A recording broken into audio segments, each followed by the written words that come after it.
नमस्ते बच्चा लोग। आज हम लोग आप लोगों के हेवी डिमांड पे जैक बोर्ड का प्रीवियस ईयर का क्वेश्चन हम लोग कंपार्टमेंटल एग्जाम का फिजिक्स का डिस्कस करने वाले हैं। ठीक है, ये बहुत बहुत इंपॉर्टेंट VVI क्वेश्चन है।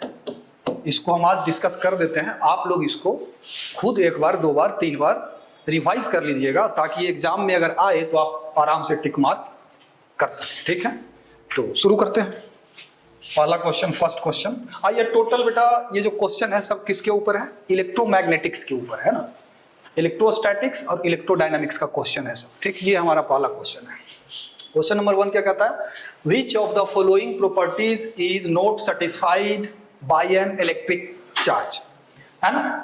तो पहला है टोटल चार्ज कंजर्वेशन। ये तो है प्रॉपर्टी भाई। चार्ज टोटल क्या रहता है? कंजर्व रहता है। ये तो है क्वांटाइजेशन ऑफ चार्ज, ये भी प्रॉपर्टी है। टू टाइप्स ऑफ चार्ज, ये भी प्रॉपर्टी है। सर्कुलर लाइन ऑफ चार्ज, तो ये हमारा ऑप्शन हो जाएगा। कौन सा? Circular line of charge. जरा रेड कर लेते हैं, है ना। ये वाला हमारा करेक्ट ऑप्शन है, क्योंकि क्वेश्चन क्या है? Which of the following properties not satisfied by an electric charge. तो ये तीनों तो प्रॉपर्टी है, A B C D। Circular line of force ये प्रॉपर्टी चार्ज शो नहीं करता है। चलिए नेक्स्ट क्वेश्चन की तरफ चलते हैं। इसमें कहता है which one of the following charges is possible. तो ये किस कंसेप्ट पे बेस्ड है? ये क्वांटाइजेशन ऑफ चार्ज पे बेस्ड है। ठीक है, तो जो 1.6 से कंप्लीटली यहाँ डिवाइड हो जाएगा वो चार्ज क्या होगा? पॉसिबल होगा। क्योंकि चार्ज जो होना चाहिए बेटा जी, Q is equal to plus minus n e, जहां E क्या है? 1.6 into 10 to the power minus 9 coulomb. और N जहां क्या है? N एक क्या है? इंटीजर है ना। इंटीजर मतलब 1 2 3 4 5 6 7, है ना। तो n बराबर क्या हो जाएगा बेटा जी? तो Q बाई E, और E का वैल्यू तो Q देखिए, ये वाला जो हमारा है, ये जो है 3.2 इंटू 10 टू द पावर, इस केस में n का वैल्यू क्या आ जाएगा? इंटीजर आ जाएगा। देख सकते हैं आप लोग इसको। Q का वैल्यू पुट करिए 3.2 into 10 to the power minus 18 और डिवाइडेड बाई E का वैल्यू तो 1.6 into 10 to the power minus 90। तो ये कितना आ जाएगा बेटा जी? 20, जो कि क्या है? एक इंटीजर है हमारा। तो ये वाला ऑप्शन हमारा करेक्ट हो जाएगा। ये क्वांटाइजेशन ऑफ चार्ज पे था। इस सबको एक एक बार आप लोग भी कर लीजिएगा। कहता है if charge on a body is 1 nano coulomb, then how many excess electrons are present on the body. How many excess electrons, तो Q बराबर क्या? अभी बताइए, क्वांटाइजेशन ऑफ चार्ज से Q बराबर क्या होता है? Ne। N बराबर क्या हो जाएगा? Q by E। इसमें आप पुट कर लीजिए और N निकाल लीजिए। हाउ मेनी इलेक्ट्रॉन्स है वो निकल जाएगा यहाँ से। तो 1 नैनो कूलम, Q का वैल्यू क्या है बेटा? 1 नैनो कूलम। तो यहाँ 1 नैनो कूलम पुट कर देते हैं। 1 नैनो कूलम यानी कि 1 into 10 to the power minus 9।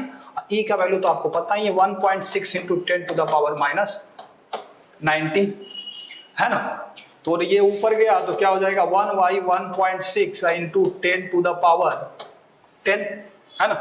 10 to the power 10, तो 10 से ऊपर मल्टीप्लाई आप कर दो और 10 से नीचे मल्टीप्लाई आप कर दो और सेलेक्ट कर लो। 19 में से 9 गया 10, 1 नैनो कूलम है। ठीक है, करेक्ट है। तो फिर इसको अब सोल्व आप कर लो, तो ये वाला ऑप्शन हमारा, ये वाला ऑप्शन आ जाएगा, है ना। Q का वैल्यू पुट कर लो और नीचे डिवाइड कर देंगे इसे, तो ये वाला ऑप्शन हमारा आ जाएगा, है ना। नेक्स्ट क्वेश्चन हमारा देख लीजिए। नेक्स्ट क्वेश्चन ये हमारा two charges of equal magnitudes kept at A distance R, distance क्या है? R, exert से force F on each other if the charges are half and distance between, charge को क्या कर दिया गया? हाफ, और distance between them is doubled, then the new force acting on each charges। जैसे F कब है? जब चार्ज क्या है? इक्वल चार्ज है तो Q square by R square, यही ना फोर्स होगा, कूलम्स लॉ से, है ना। उसके बाद फिर कहता है force if the charge are half, अब कहता है F डैश कब? जब चार्ज को क्या कर दिया गया बेटा? आधा कर दिया गया, तो ये हो जाएगा। डिवाइडेड बाय डिस्टेंस को बिटवीन देम इज डबल्ड, तो ये 2R का स्क्वायर हो जाएगा। अब इसको जरा सा सोल्व कर लो आप, तो ये हो जाएगा हमारा Q स्क्वायर बाई 4 होगा ना ऊपर, और ये हो जाएगा 4R स्क्वायर, तो ये हो जाएगा हमारा, देख रहे हो, KQ square by R square into क्या हो जाएगा? 1/16 होगा ना। ये K Q square by R square क्या था बेटा जी, तो एफ था, तो ये बाई 16 हो गया, तो एफ बाई 16 यानी कि डी हमारा ऑप्शन क्या हो गया, करेक्ट हो गया। सब आसान क्वेश्चन है, आराम से एक एक बार आप लोग इस सबको क्या कर लीजिएगा, ध्यान पूर्वक आप लोग इसको डिस्कस कर लीजिएगा, एक बार रिवाइज कर लीजिएगा, और क्वेश्चन तो भैया सब आसान आता है। देखिए क्या कहता है इसमें, which one of the following is the SI unit of electric field. तो इलेक्ट्रिक फील्ड का एसआई यूनिट क्या होता है, न्यूटन पर कूलम, तो कौन सा हो जाएगा, ये डी हो जाएगा हमारा ऑप्शन, है ना। नेक्स्ट क्वेश्चन की तरफ चलते हैं। अब इसमें कहता है व्हेन एन इलेक्ट्रिक डाइपोल का बात किया जा रहा है, is placed in uniform electric field it experiences A net force. अगर इलेक्ट्रिक डाइपोल को यूनिफॉर्म इलेक्ट्रिक फील्ड में हम प्लेस करेंगे तो नेट फोर्स क्या हो जाता है, जीरो, नेट फोर्स एक्सपीरियंस नहीं करेगा। क्यों भाई, क्योंकि प्लस क्यू होता है माइनस क्यू होता है, यूनिफॉर्म अगर इलेक्ट्रिक फील्ड में उसको प्लेस करेंगे तो एक के ऊपर रिपल्सिव फोर्स लगेगा, एक के ऊपर अट्रैक्टिव, तो नेट फोर्स हो जाएगा जीरो। हाँ, एक टॉर्क लगता है, बोथ है net force and A torque, neither A net torque both net force तो जीरो नहीं हो सकता, यानी कि सिर्फ क्या लगेगा, एक टॉर्क लगेगा, और टॉर्क कितने के बराबर लगता है तो आप लोगों को पता ही होगा, P क्रॉस E के बराबर लगता है ना। तो हमारा बी ऑप्शन हो जाएगा इसका, ठीक है। दो पार हो गया क्या, हाँ ये देखिए, हाँ ये है the force per unit charge, the force per unit charge. याद करिए इलेक्ट्रिक फील्ड का डेफिनेशन, ई बराबर क्या होता है भाई, तो force per unit test charge, है ना। तो फोर्स पर यूनिट चार्ज यानी कि इलेक्ट्रिक फील्ड, तो उसको क्या बोलते हैं भाई, इलेक्ट्रिक फ्लक्स नहीं, इलेक्ट्रिक पोटेंशियल नहीं, इलेक्ट्रिक करंट नहीं, तो क्या बोलते हैं उसको, इलेक्ट्रिक फील्ड। तो इसका कौन सा ऑप्शन हो जाएगा बेटा, बी ऑप्शन हो जाएगा करेक्ट। चलिए नेक्स्ट क्वेश्चन की तरफ चलते हैं हम लोग। इसमें कहता है two charged spheres are separated by a distance D, ठीक है। exert a force F on each other. If charges are doubled, ये तो वही क्वेश्चन लग रहा है, if charges are doubled and distance between them is doubled, then the force is, देखो F बराबर क्या हो जाएगा, K, है ना। कहता है two charge sphere are separated by a distance D exert a force, तो K into Q square by D square हो गया। इनिशियल फोर्स जब चार्ज क्या था, Q था, और सेपरेशन क्या था चार्ज के बीच में, D था, तो फोर्स कितना लग रहा था, F लग रहा था, ठीक है। आपका था इफ चार्जेस आर डबल, तो मान लेते हैं कि कितना फोर्स लग रहा है बेटा, F डैश लग रहा है। जब चार्ज को डबल कर दिया गया तो हम मान लेते हैं कि फोर्स कितना लग रहा है, F डैश लग रहा है, तो F डैश बराबर क्या हो जाएगा, K इनटू चार्ज को डबल किया है तो 2Q का स्क्वायर हो जाएगा, डिवाइडेड बाय डिस्टेंस के बारे में क्या कह रहा है, distance between them is double, charge को भी डबल कर दिया और डिस्टेंस को भी डबल कर दिया, तो डिस्टेंस क्या हो गया हमारा 2D, इसका भी स्क्वायर। तो हमारा F डैश कितना हो जाएगा ये देख लो, तो K Q स्क्वायर बटा D स्क्वायर, इंटू देखो ऊपर भी 4 हो गया और नीचे भी 4 हो गया, तो 4 तो गया कट, ये तो फोर्स तो वही रह गया, क्या रह गया, F के बराबर। तो ये हमारा ऑप्शन ए करेक्ट हो जाएगा, ठीक है। कूलॉम्स लॉ लगाए, F बराबर होता है ना कूलॉम्स लॉ से, K Q1 Q2 by R square, ये लगा रहे हैं, कुछ बड़ा नहीं कर रहे हैं, ठीक है। चलिए नेक्स्ट क्वेश्चन कहता है positively charged glass rod attracts an object, the object must be. अब देखो अगर कोई पॉजिटिवली चार्ज्ड है ग्लास रोड, चलो ये क्या है हमारा, पॉजिटिवली चार्ज्ड है, अब ये इसको अट्रैक्ट कर रहा है, ये क्या कर रहा है, इसको कोई ऑब्जेक्ट है जिसको क्या कर रहा है, अट्रैक्ट कर रहा है। तब ध्यान रहे, देखो पहला तो हो सकता है कि ये नेगेटिवली चार्ज हो, बात समझ में आ रही है, पहला तो ये हो सकता है कि ये नेगेटिवली चार्ज्ड हो तब भी इसको अट्रैक्ट करेगा बेटा जी, है ना। दूसरा ये भी तो हो सकता है कि ये कोई क्या हो, कंडक्टर हो, तो इसके इस सरफेस पे क्या आ जाएगा बेटा, इलेक्ट्रॉन आ जाएगा, इस चार्ज के कारण इधर क्या आ जाएगा, पॉजिटिव चार्ज आ जाएगा, तब भी इसको क्या कर सकता है, अट्रैक्ट कर सकता है। तो या तो ये नेगेटिवली चार्ज्ड है, आइदर नेगेटिवली चार्ज और न्यूट्रल, या फिर ये न्यूट्रल भी हो सकता है। ऑब्जेक्ट कहता है मस्ट बी, है ना। तो ये सी ऑप्शन मोस्ट प्रोबेबल जो आंसर होगा इसका क्या हो जाएगा, आइदर नेगेटिवली चार्ज और न्यूट्रल। न्यूट्रल के केस में भी अट्रैक्ट होगा, न्यूट्रल के केस में भी अट्रैक्ट हो जाएगा, बशर्ते ये क्या हो, कंडक्टर हो। ये थोड़ा सा एक कंडीशन हमको लगाना पड़ेगा, बशर्ते ये क्या हो, ये positively charge glass rod attracts an object, the object must be negatively charged, कोई जरूरी नहीं है ये न्यूट्रल भी हो सकता है, बिल्कुल सही। चलिए नेक्स्ट क्वेश्चन की तरफ चलते हैं। कहता है the surface considered for Gaussian law, उसको गॉसियन सरफेस बोलते हैं, सिंपल गॉसियन सरफेस बोलते हैं, ठीक है। सो जो सरफेस हम लोग कंसीडर करते हैं, spherical Gaussian surface, cubical Gaussian surface, cylindrical Gaussian surface, है ना, तो उसको गॉसियन सरफेस बोलते हैं, सीधा सीधा सा। नेक्स्ट कहता है the magnetic lines of force inside bar magnet, बाहर में क्या होता है, फोटो ऐसा देखे होंगे आप लोग, इधर नॉर्थ इधर साउथ, तो बाहर में तो ऐसे निकलता है मैग्नेटिक लाइन, यहाँ ऐसे घुसता है, तो अंदर में किधर से किधर की तरफ, साउथ से नॉर्थ की तरफ जाता है, are from south pole to north pole. Clear. Next question बढ़ते हैं। ये कहता है magnetic dipole moment is a vector quantity directed from south to north pole, तो ए ऑप्शन हो जाएगा। जैसे इलेक्ट्रिक डाइपोल क्या होता था, नेगेटिव चार्ज से पॉजिटिव चार्ज की तरफ होता था, वैसे ही नॉर्थ पोल को क्या बोलते हैं, पॉजिटिव मैग्नेटिक चार्ज, और साउथ पोल को क्या बोलते हैं, नेगेटिव मैग्नेटिक चार्ज। यहाँ भी तो साउथ से किधर जाएगा बेटा, नॉर्थ की तरफ जाएगा, तो इसको आप लोग याद रख लीजिएगा। नेक्स्ट है a magnetic needle is kept in a non uniform magnetic field, it experiences A torque but not force, neither a force nor a torque, a force and A torque, इसमें बी ऑप्शन हो जाएगा, neither a force nor a torque. Magnetic field, a magnetic needle is kept in a non, sorry इसमें ये नहीं हो जाएगा, non uniform कह रहा है कि kept in a non uniform magnetic field, ठीक है, नॉन यूनिफॉर्म है, तो नॉन यूनिफॉर्म मैग्नेटिक फील्ड है, तो ये फोर्स भी एक्सपीरियंस करेगा, neither a force nor a torque, force and a torque दोनों एक्सपीरियंस करेगा, इसके फोर्स भी एक्सपीरियंस करेगा और टॉर्क भी एक्सपीरियंस करेगा, क्योंकि कैसा फील्ड है, नॉन यूनिफॉर्म मैग्नेटिक फील्ड है।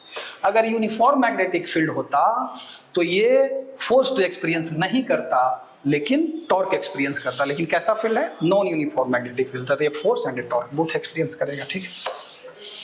Next, which of the following material is the most suitable for making a permanent magnet, सीधा याद रखना है डी स्टील, क्या होना चाहिए भैया, डी स्टील।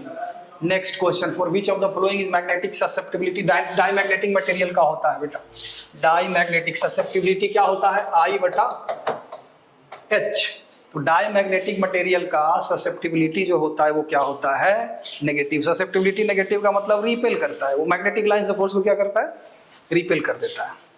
चलिए नेक्स्ट क्वेश्चन की तरफ चलते हैं। कहता है sensitive magnetic field instrument can be effectively shielded from the external magnetic field by placing it inside which of the following material. देखो जो नॉन कंडक्टिंग है, जैसे प्लास्टिक नहीं होगा, वुड नहीं होगा, soft iron of high permeability हो जाएगा, ठीक है। कहता है sensitive magnetic field instrument can effectively shielded from the external magnetic field by placing it inside which of the following material, soft iron of high permeability. Next, what happens to the magnetic moment if a hole is made at the center of a bar magnet। भाई देखो magnetic moment पे क्या प्रभाव पड़ेगा, पोल तो होता है कहाँ, यहाँ नॉर्थ यहाँ साउथ, यहाँ हम एक होल कर दिए, तो नॉर्थ साउथ और मैग्नेटिक मोमेंट क्या होता है भाई, तो ये डिस्टेंस टोटल, अब कोई एक पोल तो डिस्टेंस एल ले लो, मान लेते हैं पोल स्ट्रेंथ एम है तो सीधा M L, sorry magnetic moment को कैपिटल एम से ले लो, तो एल एम होता है, तो होल तो डिस्टेंस तो साउथ और नॉर्थ पोल तो कहाँ होता है, एंड पे होता है, एंड से थोड़ा सा अंदर होता है, ठीक है, तो अनचेंज रहेगा, नो चेंज, ये हो जाएगा, ठीक है। चलिए नेक्स्ट क्वेश्चन है, कहता है Curie temperature is the temperature above which, ये फेरोमैग्नेटिक को पैरामैग्नेटिक में क्या कर दे, बदल दे, फेरोमैग्नेटिक को क्या कर दे, पैरामैग्नेटिक में बदल दे, तो ये कौन सा ऑप्शन हो जाएगा, ऑप्शन ए हो जाएगा सीधा सीधा, ठीक है।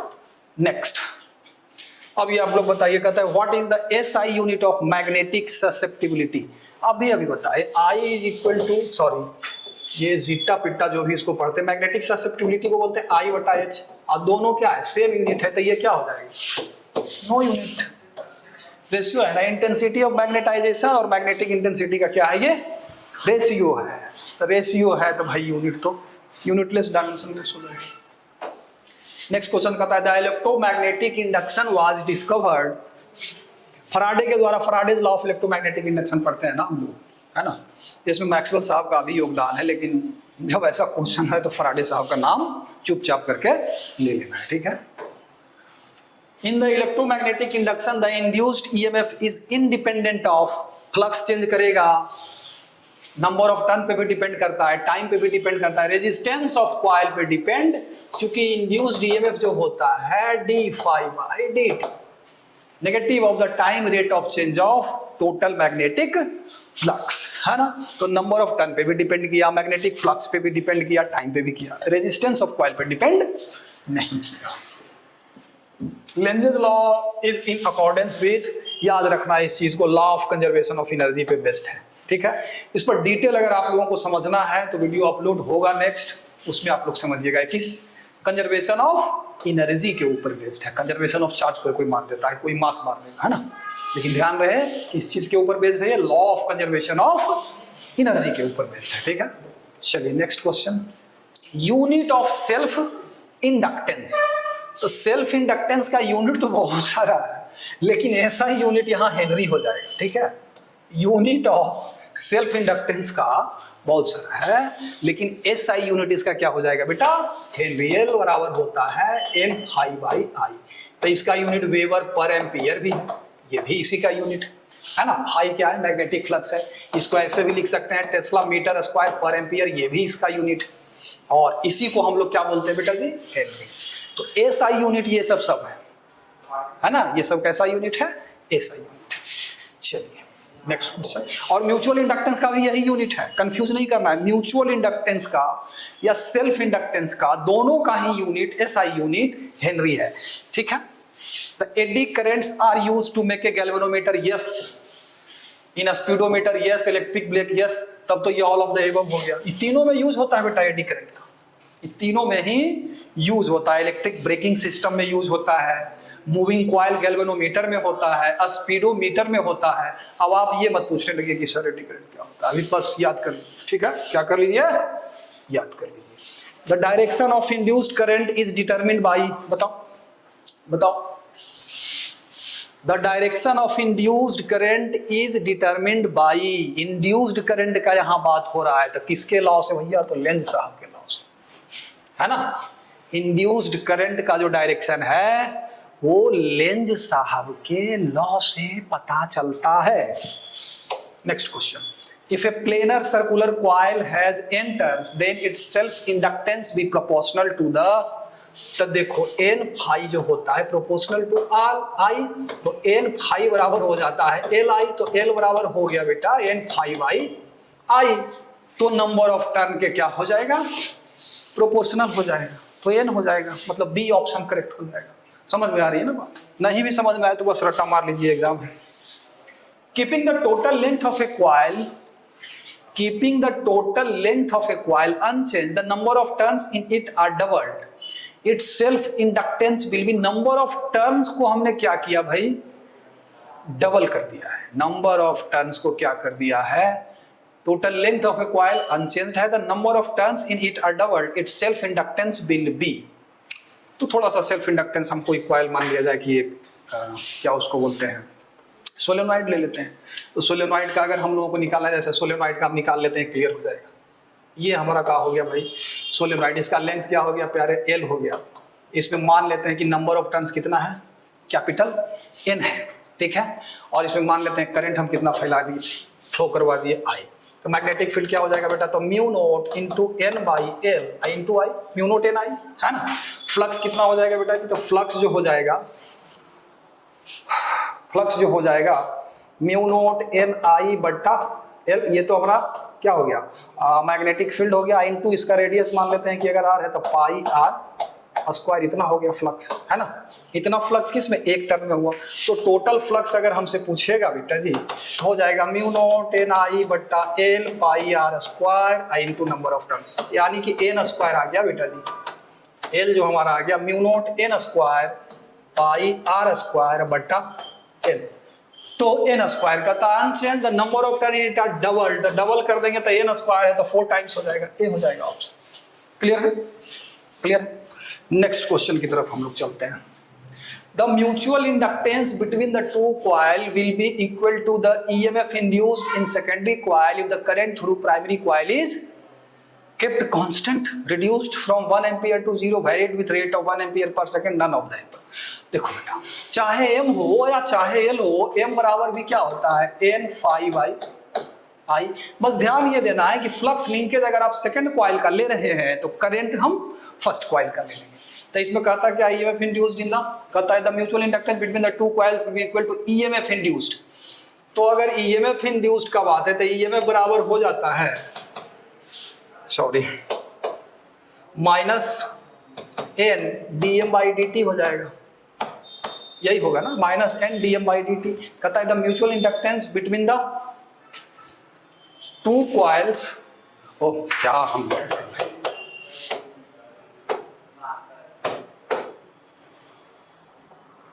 क्या लिख दे रहे हैं, हो जाएगा minus M D I by D T, ये होता है बेटा जी, है ना। तो minus M D I by D T हो गया। तो कहता है the mutual inductance between the two coils equal to the EMF induced in secondary coil if the current through primary coil is kept constant. नहीं, कब होगा ये M EMF के बराबर, जब ये D I by D T क्या हो बेटा जी, 1 हो। कहता है केप्ट कांस्टेंट नहीं, तब तो 0, reduce from 1 ampere to varied with rate of 1 ampere per second, तो सी ऑप्शन हो जाएगा ना। अगर इसका वैल्यू 1 हो जाए बेटा जी, इसका अगर हम मोड़ लें तो m बराबर e होगा ना, यानी कि क्या हो जाएगा option, varied with the rate of 1 ampere per second. चलिए नेक्स्ट क्वेश्चन, कहता है the SI unit of magnetic flux. तो मैग्नेटिक फ्लक्स क्या होता है, अगर फाई बी कहें तो ये होता है हमारा बी डॉट ए, अगर बी और ए कांस्टेंट हो, है ना, अगर बी और ए वैरी करता है तो इंटीग्रेशन ले लेते हैं। मैग्नेटिक फ्लक्स हमारा यही होता है। तो इसका यूनिट क्या हो जाएगा, टेस्ला मीटर स्क्वायर। एक यूनिट तो ये हो गया, अब टेस्ला मीटर स्क्वायर दिया नहीं, टेस्ला है और स्टेड है, गॉस है, तो वेबर भी इसका एसआई यूनिट होता है, याद रखिएगा, वेबर भी इसका एसआई यूनिट होता है। टेस्ला मीटर स्क्वायर को भी हम लोग क्या बोलते हैं, वेबर। वेबर एक साइंटिस्ट है, तो साइंटिस्ट के नाम पर यूनिट। चलिए, तो ये आपका इलेक्ट्रोमैग्नेटिक्स का टोटल क्वेश्चन कंप्लीट हो गया बेटा। 30 क्वेश्चन था टोटल। इसको आप लोग एक बार, दो बार, 4 बार, 10 बार रिवाइज कर लीजिएगा और याद ही कर लीजिएगा। एग्जाम में आए फट से अपना टिक मार दिए, है ना। और मोस्ट प्रोबेबल क्वेश्चन था जो कि 90% आने का चांस है आपके एग्जाम में, इसलिए इसको ध्यान पूर्वक आप लोग रिपीट कर करके और याद कर लीजिए, ठीक है। Thank you very much, thank you for watching, bye bye.